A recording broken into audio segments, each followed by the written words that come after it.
Hello and welcome to Chad and Cherry's Surf Music Review. I'm Chad Shivers. And I'm Cherry. And we are moving on with our Surf Guitar 101 festival bands this year. We are on to Saturday night. This will be July 29th. So, Cherry, we're like 4 weeks away. Yeah, it's like this, barreling towards you. This time in 4 weeks, I will be watching, I think, Tiki Yaki. Nice, yeah, Friday night. Yeah. It's Friday recording this right now. That's right. So I'm very, very excited.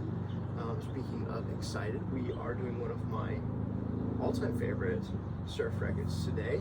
We're doing the Volcanos and their album Surf Quake. So early on in the program, Richard and I did a review of Finish Line Fever, which was their second record, and this is their first record. Nice. This came out in 1996 on Estrus Records, which was an excellent label. They did a bunch of great stuff like this and Manor Astroman and a bunch of garage rocky kind of stuff. So really cool. I think they even have like a book coming out of all of the like graphic design stuff, because the graphic design on all these records are just they're tops. So let's get into it. Okay. We're going to drop the needle on the very first track, and this is going to be Deora. And actually, Cherry, I want you to show off this this beautiful record. It's really cool. Ooh, it is. Check that out. So what do we got? It's like almost like a teal swirl. Yeah, it's almost like a Teal with a white gray swirl. Diners green, like a 50s diners Oh, green. sure, yeah. Yeah, with a little bit of marbling or so in there. And then, We can show that off in a second. Yeah. The needle. okay, side one.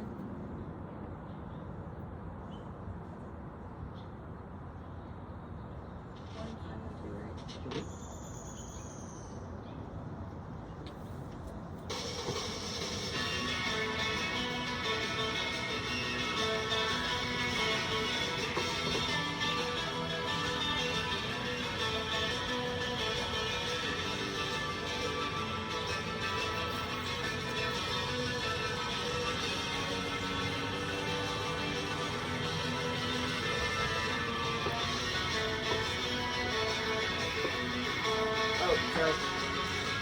Oh, that's so big. Sure.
So right out of the gate, they hit you over the head. Yeah.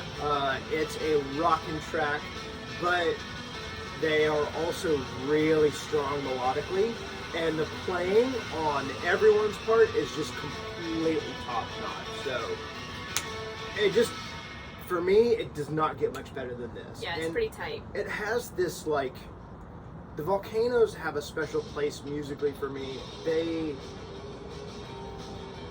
don't sound like they're trying necessarily to reinvent the genre or anything, but they definitely have a 90s sound to me. Like this doesn't sound like a 60s record to me, even though it doesn't sound like it's trying to branch from that. It does sound like it's trying to be more on the traditional route, but they add their own spin to it. It's just gorgeous and so wonderful. So Yeah, it has elements of a lot of different genres. Like you were saying, I can hear like the hot rod feel to Oh, it. yeah. I can hear like that old beach dance feel to it as well. So yeah, some monster pull in there. Sure. Monster rock, monster surf. Right. Stuff that I kind of really like. Yep. So yeah, really good. Stomping. Very stomping. Yep. Do you want to go ahead and move on to our next one? Sure. Yeah. And for those of you drinking along, we are drinking Lei Lani Volcanoes. And I didn't realize that I was missing like a key ingredient and was just hoping for the best. And they're pretty tasty. Pretty tasty.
I think this song in particular and the next song that we're going to do are really two of my favorite surf songs ever.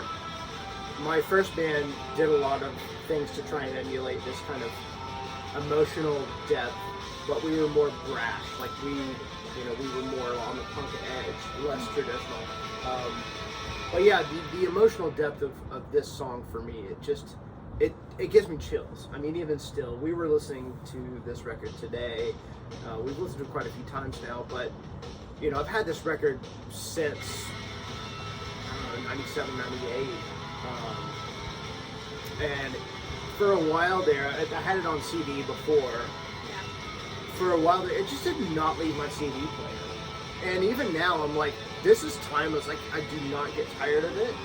And the songs are so good. So, I said I was going to gush, and here's my gushing. This is a top 3 for me. Top 3 surf albums, yes. And how have we not done one sooner? Like, how have we not done an episode on this sooner then?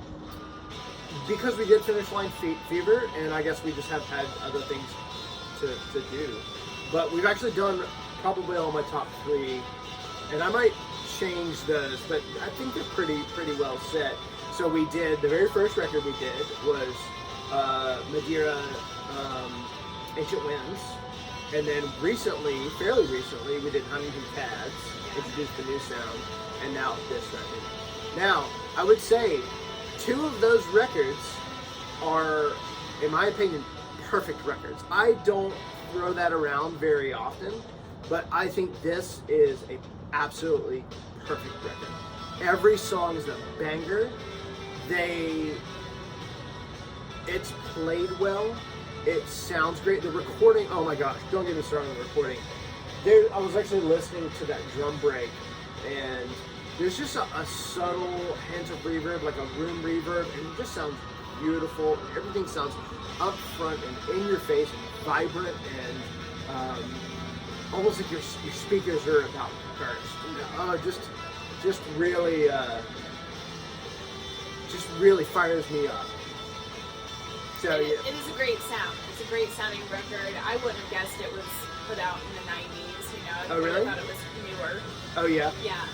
So yeah, great production on here. Great songs.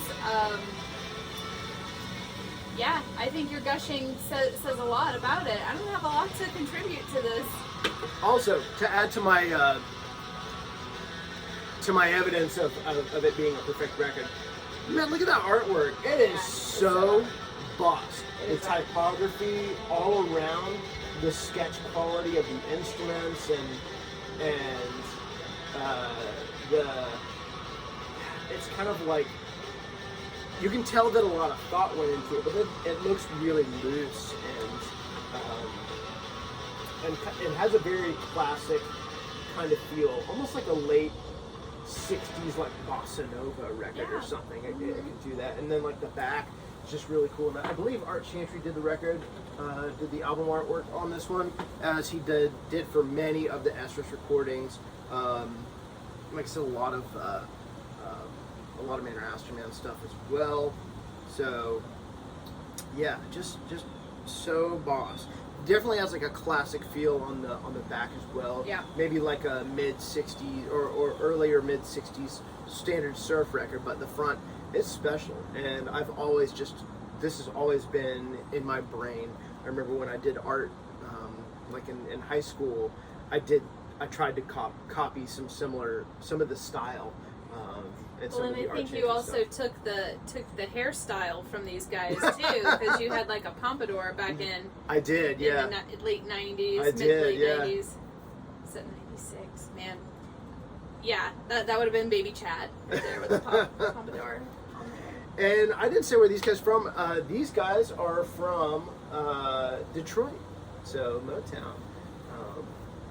They come from a long line of other bands. I'm not even going to remember or mention them all. But I know I believe it's the 3D Invisibles, which is their kind of like garagey, and actually they do have like some monstery kind of garage stuff. I think there's like a split record of like all of their projects at one point, and the split is called B Movie Brain, if you can find it. I think it's probably on YouTube. If it is, I'll put a link in the description. But B Movie Brain is a really cool split or compilation of these guys and their different alter egos. So yeah, really cool stuff. They also have a Western project called the Hellbenders, which will be playing on Sunday at Surfin St 101. Oh wow! And I'm really excited to see both Volcanoes and Hellbenders.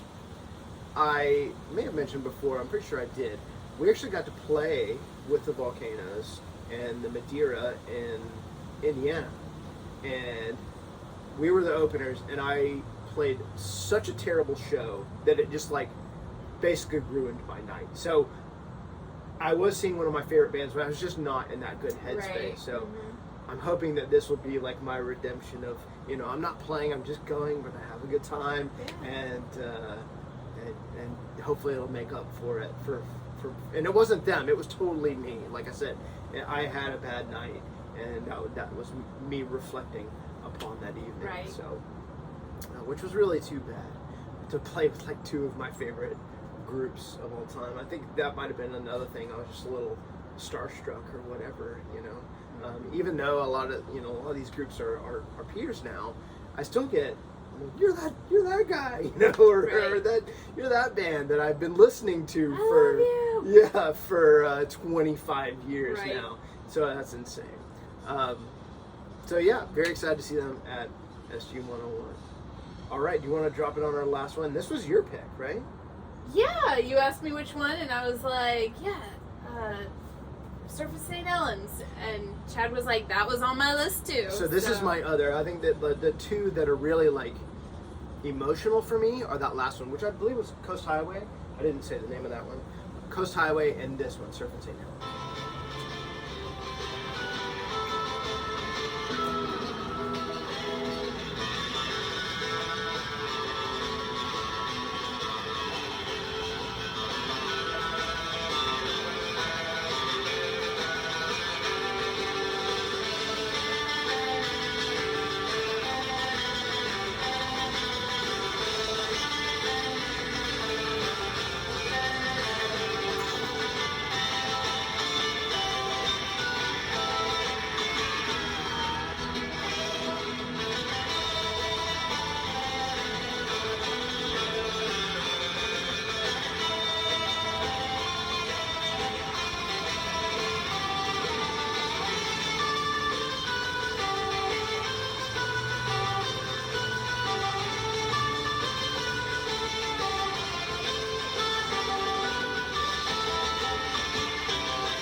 So good. I'm always super impressed with how you guys can like do the trilling on your guitar. Oh, right. It's like the tremolo picking? Yeah.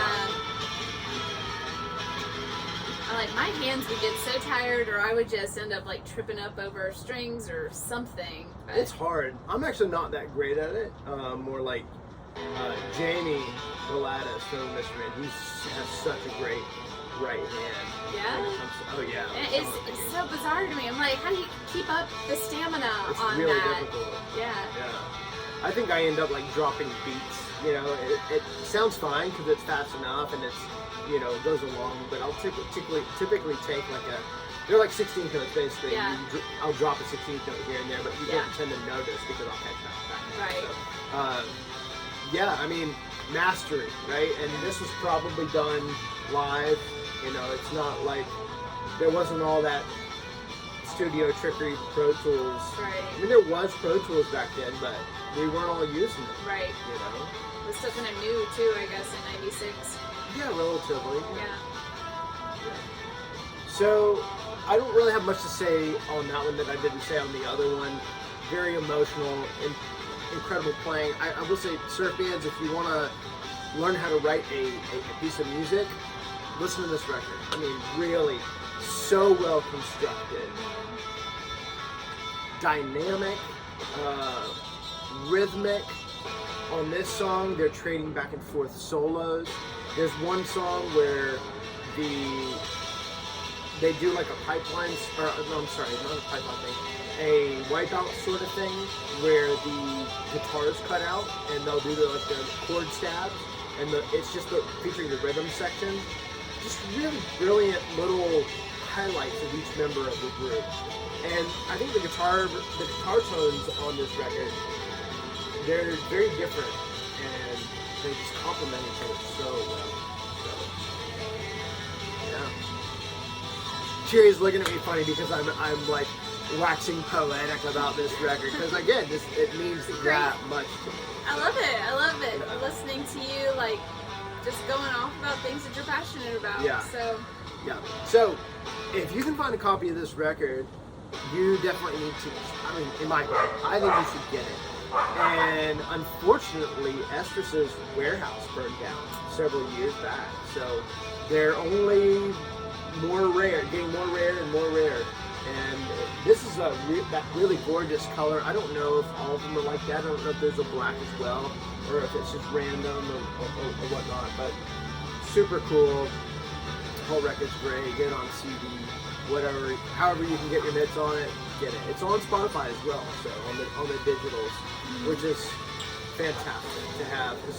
Not all of these 90s surf records, especially ones that are like in my tops at Merman, are on digital. So, yeah, fantastic to have that in all the formats, you know, and everything at our fingertips. So, I hope that I will see you at Surfin St 101. Cherry's going to be here holding down the fort. One of these days we will make it. But not only, so you might know, Cherry and I used to run the Southern Surf Stomp Fest here in Atlanta. And we actually had a great meeting today. Yeah. We got together. Checked out the new venue. We got together amazing. with all of the new folks. Yeah, the new organizers: Richard, Jamie, Dean, James, Bob. They're all really trying to put together a really great concert for everybody. It's going to be awesome. We checked out the new venue. It's basically still an outdoor venue, still free by the way. So if you're interested, come down to Atlanta. We got 9 bands for free for you. Top plus notch the groups. pre-party the night before. Pre-party the night before, yeah. Trader Vic, which is always a good time. Different vibe, but very cool. But the venue, you know, it's and all the years that we did it, it was like a parking lot, and it was just kind of like slapped together. It's at a beautiful town green now with a pavilion and a proper stage and you know, turf in front. Nice green space. Yeah, so it's a gorgeous venue, and I'm really looking forward to it. There's a dog park. There's a kids playground. There's a pavilion that's going to have the food vendors and vendors set up Yep. at. So it's gonna actually look real nice. Yeah, yeah. So it's gonna be great to have new blood and a new venue, and maybe it'll kind of kick this thing even up a notch. Yeah. And I was really grateful to Richard and Jamie for, you know, they're basically giving us as much or as little inclusion as we want to have. So we did that site walk today. We weren't even sure if we were gonna actually very honored to have been asked to go. Yeah. So we Because- made a day trip of it. Yeah, so nobody owes us anything. you Nope, know. nothing. So one of those organizers is going to be joining us for our next video. And I'm excited about that. So you'll see that. Stay tuned. Sooner rather than later. Yeah, that's right. So we're doing this on Friday. I believe we're doing another one tomorrow on Saturday. Great. Yeah. Look forward to it. And we're getting close to the end, I think, of our vinyl collection. Well, I sure hope so. We only have like 20 days. Yeah. Well, we have 2 more for Saturday. Uh-huh. 1 or 2 for Sunday, and then if we have time, we're going to try and sneak some of the side stage records in. And some of them we've already done, so we'll mention those probably our last, and maybe do like some sort of recap. And I'd like to do some other special things here and there. So, all right, I think I'll go on long enough. Anything else you want to add, Cherry? No. It's Alright. hot, y'all. Stay hydrated. It is hot, and sorry if the audio is like choppy or whatever. We left our fan on. Sometimes we'll turn it off because it sounds better, but It's done live, guys. No real retakes. that's right. The dog comes out and starts barking. That's right. Or kids screaming or whatever. The lawnmower, leaf blower, whatever. Well, So hang in there with us. We appreciate you. and despite that, if you liked these videos, please give us a thumbs up and subscribe and hit that notification bell so you know when we release new videos. And I think that's going to do it for us. So wherever you are in the world, we hope you're happy, healthy, and safe. And until next time, cheers! Aloha! Surf's up!